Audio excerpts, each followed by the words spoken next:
Hi friends, welcome to my channel. ನಾವಿವತ್ತು ಆ, ತೋಟಕ್ಕೆ ಹೋಗೋಣ ಅಂತ ಡಿಸೈಡ್ ಮಾಡಿಕೊಂಡು ಹೊರಟಿದ್ವಿ. ಸಂಜೆ ವಾಕ್ಗೆ ಅಂತ ನೋಡ್ತಾ ಇರ್ಬೋದು. ಬೆಟ್ಟವನ್ನು ತೋರಿಸ್ತಾ ಇದ್ದೀನಿ.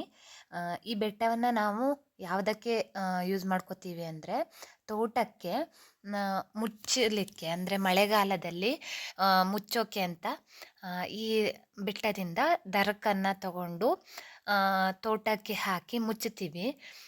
ನೆಲ ಸವಿಬಾರ್ದು, ಹಾಗೆ ತೋಟ ಚೆನ್ನಾಗಿ ಇರಬೇಕು ಅನ್ನೋ ರೀಸನ್ಗೆ. ನೋಡ್ತಾ ಇರ್ಬೋದು, ಇಲ್ಲಿ ಹಲಸಿನಕಾಯಿ ಕಾಣ್ತಾ ಇದೆ ನಿಮಗೆ. ಇಷ್ಟು ದೊಡ್ಡ ಮರಕ್ಕೆ ಎರಡು ಹಲಸಿನಕಾಯಿ ಬಂದಿದೆ. ನಾನು ಯಾವ ರೀತಿ ಇರುತ್ತೆ ಅಂತ ಕರಿತೀನಿ. ನೋಡ್ತಾ ಇರ್ಬೋದು, ಇದು ಒಂದು ಬೇಣ. ನಾವು ಬೇಣ ಅಂತ ಕರಿತೀವಿ, ನೀವೇನು ಕರಿತೀರ ಅಂತ ನನಗೆ ಗೊತ್ತಿಲ್ಲ, ಗೊತ್ತಿದ್ದರೆ ಕಮೆಂಟ್ ಮಾಡಿ. ಹೀಗೆ ಒಂದು 6 ಗಂಟೆಯ ನಂತರ ಒಂದು ವಾಕ್ ಹೋಗೋಣ ಅಂತ ಹೊರಟಿದ್ದು. ನೋಡ್ತಾ ಇರ್ಬೋದು ಎಷ್ಟು ದೊಡ್ಡ ಮರ ಅಂತ. ಸುಮಾರು ವರ್ಷದ ಹಳೆಯ ಮರ, ಒಂದು 70 ವರ್ಷ ಆಗಿರ್ಬೋದು. ಎಷ್ಟೊಂದು ದೊಡ್ಡದಾಗಿದೆ ಅಂತ ನಿಮಗೆ ತೋರಿಸ್ತಾ ಇದ್ದೀನಿ. ಹಳ್ಳಿ ಕಡೆ ಇರೋರಿಗೆ ಇದೆಲ್ಲ ಗೊತ್ತಿರುತ್ತೆ. ಅದನ್ನು ಡೀಟೇಲಾಗಿ ಎಕ್ಸ್ಪ್ಲೇನ್ ಮಾಡಿ ಹೇಳಬೇಕು ಅಂತ ಎಲ್ಲ ಗೊತ್ತಿಲ್ಲದೆ ಇರೋರಿಗೆ ಅಂತಲೇ ಈ ವಿಡಿಯೋನ ನಾನು ಮಾಡ್ತಾ ಇರೋದು. ಫೈನಲಿ ನಾವು ತೋಟಕ್ಕೆ ಬಂದ್ವಿ. ನೋಡ್ತಾ ಇರ್ಬೋದು, ತೋಟಕ್ಕೆ ಇಳಿಯೋಕೆ ಅಂತ ನೋಡಿ ಯಾವ ರೀತಿ ಸಂಕ ಮಾಡಿದ್ದಾರೆ ಅಂತ. ಎಷ್ಟೊಂದು ಆಳ ಇದೆ. ಈ ಸಂಕದ ಮೇಲೆ ನಡ್ಕೊಂಡು ಹೋಗಬೇಕು. ಹೇಗೆ ಅಡಿಕೆ ಮರದವನ್ನೇ ಬಿದ್ದಿರೋದನ್ನು ಕಟ್ ಮಾಡಿ ಹಾಕಿರೋದು. ನೋಡ್ತಾ ಇರ್ಬೋದು, ಈ ರೀತಿ ಉದುರಿದ ಎಲೆಗಳನ್ನೇ ತೋಟಕ್ಕೆ ಮಣ್ಣು ಸವಿತ ಆಗಬಾರ್ದು ಅನ್ನೋ ಒಂದು ರೀಸನ್ಗೆ ಈ ರೀತಿ ಹಾಕ್ತಾರೆ. ನೋಡ್ತಾ ಇರ್ಬೋದು, ನಾನು ನಿಮಗೆ ಎಷ್ಟು ಚೆನ್ನಾಗಿ ತೋರಿಸ್ತಾ ಇದ್ದೀನಿ ಅಂತ. ಇದು ಕರಡ.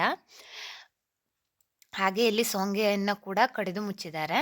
ನೋಡ್ತಾ ಇರ್ಬೋದು, ತೋಟಕ್ಕೆ ಹೇಗೆ ಮಣ್ಣು ಸವೆತ ಆಗಬಾರ್ದು, ತೋಟ ಚೆನ್ನಾಗಿ ಇರಬೇಕು ಅನ್ನೋ ಒಂದೇ ಒಂದು ಕಾರಣಕ್ಕೆ ಈ ರೀತಿ ದರಕನ್ನು ಹಾಕಿ ಮುಚ್ಚಿದ್ದಾರೆ. ಇದು ಪರಂಗಿ ಹಣ್ಣಿನ ಗಿಡ. ತೋಟದ ಅಂಚಿನಲ್ಲೇ ಹಾಕಿದ್ದಾರೆ. ಹೀಗೆ ನಾನಾ ಥರದ ಫಲ, ಹಣ್ಣಿನ ಗಿಡಗಳಾಗಿರ್ಬೋದು, ಇನ್ನಿತರ ಗಿಡಗಳನ್ನು ಹಾಕ್ತಾರೆ. ನೋಡ್ತಾ ಇರ್ಬೋದು, ಕಾಲಿಗೆ ಕಟ್ಟಿರ್ತಾರಲ್ವ ಹೊಸದಾಗಿ, ಅದು ಮಳೆಗಾಲದಲ್ಲಿ ಹಿಸಿದು ಹೋಗಬಾರ್ದು ಅನ್ನೋ ರೀಸನ್ಗೆ ಈ ರೀತಿ ಪ್ಲ್ಯಾಸ್ಟಿಕ್ಕನ್ನು ಕಾಲಿಗೆ ಅಂಚಲ್ಲಿ ಮುಚ್ತಾರೆ. ಇದರಿಂದ ತೋಟದಲ್ಲಿ ಇರುವಂತಹ ಕಾಲಿಗೆ ಹಾಳಾಗಲ್ಲ. ನಾವು ಯಾವ ರೀತಿ ಅದನ್ನು ರೆಡಿ ಮಾಡಿರ್ತೀವೋ ಅದೇ ರೀತಿ ಇರುತ್ತೆ. ಇದು ಕಾಳು ಮೆಣಸಿನ ಬಳ್ಳಿ. ಹಾಗೆ ಇದು ಮಳೆಗಾಲದಲ್ಲಿ ಮಾತ್ರ ಆಗುವಂತಹ ಹೂವು. ಏನು ಹೂವು ಹೇಳ್ತಾರೆ ಅಂತ ಗೊತ್ತಿಲ್ಲ, ಗೊತ್ತಿದ್ದರೆ ಕಮೆಂಟ್ ಮಾಡಿ. ಎಷ್ಟು ಚೆನ್ನಾಗಿ ಕಾಣ್ತಾ ಇತ್ತು ಅಂತ ಇದನ್ನು ಕೂಡ ವಿಡಿಯೋ ಮಾಡಿಕೊಂಡೆ. ಇದು ನಿಮಗೆ ನೆನಪಿದ್ಯಾ? ಮುಟ್ಟಿದರೆ ಮುನಿ ಅಂತ ಹೇಳ್ತಾರೆ, ನಾವು ನಾಚಿಕೆ ಮುಳ್ಳು ಅಂತ ಹೇಳ್ತೀವಿ. ಈ ರೀತಿ ಮುಟ್ಟಿದ್ರೆ ಅದು ಮುದುಡಿ ಹೋಗುತ್ತೆ. ಎಷ್ಟೊಂದು ಹಳೆಯ ನೆನಪುಗಳನ್ನು ಈ ರೀತಿ ಚಿಕ್ಕ ಚಿಕ್ಕ ವಿಷಯಗಳೇ ನಮಗೆ ತರುತ್ತೆ ಅಲ್ವಾ. ಆನಂತರ ಇದು ಕೂಡ ಒಂದು ಸಂಕ. ನೋಡ್ತಾ ಇರ್ಬೋದು, ಎರಡು ಕಟ್ಟಿಗೆಯಿಂದ ಹೇಗೆ ಸಂಕವನ್ನು ಮಾಡಿದ್ದಾರೆ ಅಂತ. ಆನಂತರ ನನಗೆ ಇಲ್ಲಿ ಕಣ್ಣಿಗೆ ಬಿದ್ದದ್ದು ಅಕೇಶಿಯ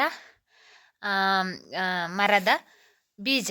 ನೋಡಿ ಎಷ್ಟೊಂದು ಚೆನ್ನಾಗಿದೆ ಅಂತ. ನೋಡೋಕೆ ಒಂದು ರೀತಿಯ ಫ್ಲವರಿನ ಆಕಾರದಲ್ಲಿದೆ, ಆದರೆ ಇದು ಅಕೇಶಿಯ ಮರದ ಬೀಜ ಈ ರೀತಿಯಾಗಿರುತ್ತೆ.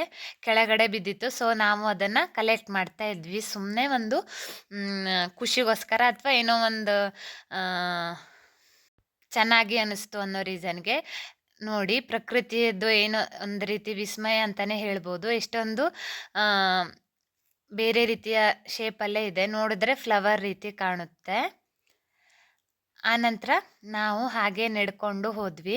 ನಮಗೆ ಸಾಸಿಮೆ ಹಣ್ಣು ಸಿಕ್ತು. ನೋಡ್ತಾ ಇರ್ಬೋದು ಎಷ್ಟೊಂದು ಬಿದ್ದಿತ್ತು ಅಂತ.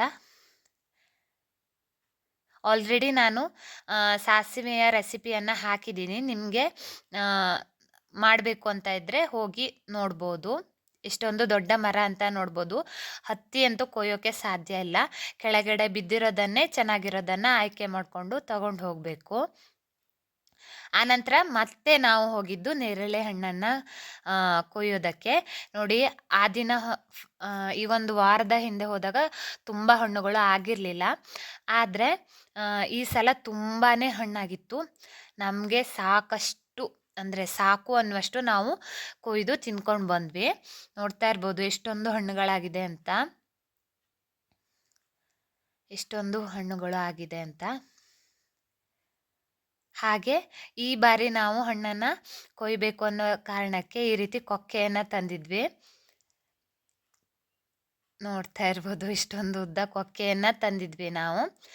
ಅದರ ಸಹಾಯದಿಂದ ನಾವು ಫೈನಲಿ ನೇರಳೆ ಹಣ್ಣನ್ನು ಕೊಯ್ದು ನಮಗೆ ಬೇಕಾದಷ್ಟನ್ನು ತಿಂದ್ವಿ.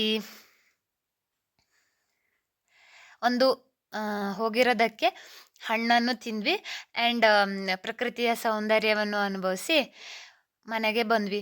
ಈ ರೀತಿ ನಮಗೆ ಏನೇ ಬೇಸರ ಇದ್ದರೂ, ಏನೇ ನೋವಿದ್ರೂ, ಹಾಗೆ ಎಷ್ಟೇ ಕೆಲಸದ ಒತ್ತಡ ಇದ್ದರೂ ಈ ರೀತಿ ಪ್ರಕೃತಿಯ ಮಡಿಲಲ್ಲಿ ನಾವು ಒಂದು ರೌಂಡ್ ಹೋಗಿ ಬರೋದಾಗಿರಲಿ ಅಥವಾ ವಾಕ್ ಮಾಡೋದಾಗಿರಲಿ, ಅದರಲ್ಲಿರೋ ಸಮಾಧಾನನೇ ಬೇರೆ ಅಂತಲೇ ಹೇಳ್ಬೋದು. ನೋಡಿ, ಮುಸ್ಸಂಜೆ ಹೊತ್ತು ಎಷ್ಟೊಂದು ತಂಪಾದ ಗಾಳಿ ಬೀಸ್ತಾ ಇರುತ್ತೆ. ಈ ರೀತಿ ವೆದರಲ್ಲಿ ನಡ್ಕೊಂಡು ಹೋಗೋದು ಎಷ್ಟೊಂದು ಚೆನ್ನಾಗಿರುತ್ತೆ ಅಲ್ವಾ? ಅದರ ಒಂದು ಮಜಾನೇ ಬೇರೆ ಅಂತ ಹೇಳ್ಬೋದು. Thanks for watching. ನಿಮಗೆ ವಿಡಿಯೋ ಇಷ್ಟ ಆದರೆ ಲೈಕ್ ಮಾಡಿ, ಶೇರ್ ಮಾಡಿ, ಕಮೆಂಟ್ ಮಾಡಿ, ನನ್ನ ಚಾನಲ್ಗೆ ಸಬ್ಸ್ಕ್ರೈಬ್ ಆಗಿ.